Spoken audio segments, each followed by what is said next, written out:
Problem येणार नाही. वैभव वरील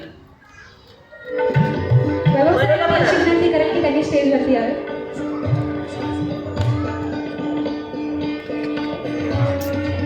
वैष्णवी मॅडमला सुद्धा मी अशी विनंती करेन की त्यांनी स्टेजवरती यावे. एकदा जोरदार टाळ्या झाला पाहिजे. मामी वर या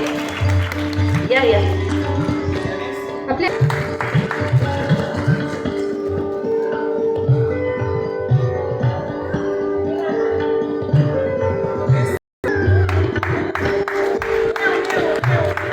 त्यांनी काही ना काहीतरी मलाही सुद्धा लहानपणापासून शिकवलेलं आहे. आणि 2016-17 पासून जेव्हा किड्झी आणि स्वरगिरी सुरू झालेलं होतं, आजही देशमुख सर आणि केदार सर या ठिकाणी असतात.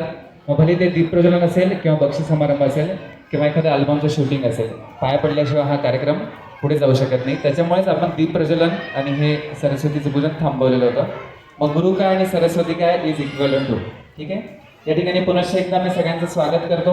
विशाल सर या ठिकाणी जमलेत, त्यांचे मी पुनश्च एकदा आभार मानतो.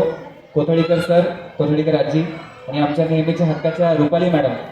आभार तर काही मानणार नाही, because we are family members. आपण एकेकाची जसे माझे मित्र गिरीश सर हे स्कूल ऑपरेट करतात त्यांच्या सहकाऱ्यांसोबत. तर जसे मी म्हणलो की ते मल्टी टास्कर आहेत आणि त्यांचे जे स्टुडंट आहेत ते पण 100% ते त्यांच्या एज्युकेशन सिस्टमनी त्यांना मल्टीटास्किंग बनवतील. एज्युकेशनमध्ये तर पुढे घेऊनच जातील, पण ॲट द सेम टाईम त्यांचा जो स्वरगिरी आहे त्याच्या थ्रू ते त्यांना वेगवेगळ्या स्किल शिकवले जातात. तर मुलांचा जो डान्सचा परफॉर्मन्स बघून तुम्हाला काय वाटलं सर? नाही, खूप छान आहे. काही विषय असा आहे की माझ्या घरी माझा पुतण्या आहे, तर मला माहिती आहे की त्यांना सांभाळणं किती डिफिकल्ट आहे. तर सांभाळणंच एवढं अवघड आहे, तर त्यांच्यानंतर त्यांना डान्स शिकवणं, त्यांच्याकडून करून घेणं आणि इतक्या छान प्रकारे मुलांनी डान्स केला आहे सर्वांनी मिळून. आणि त्या टाईपने त्यांची स्टेज अरेंजमेंट होती, खूप खूप पद्धतशीर होती आणि खूप आवडली मला बघायला ते. My name is Vishal Naik. Thank you.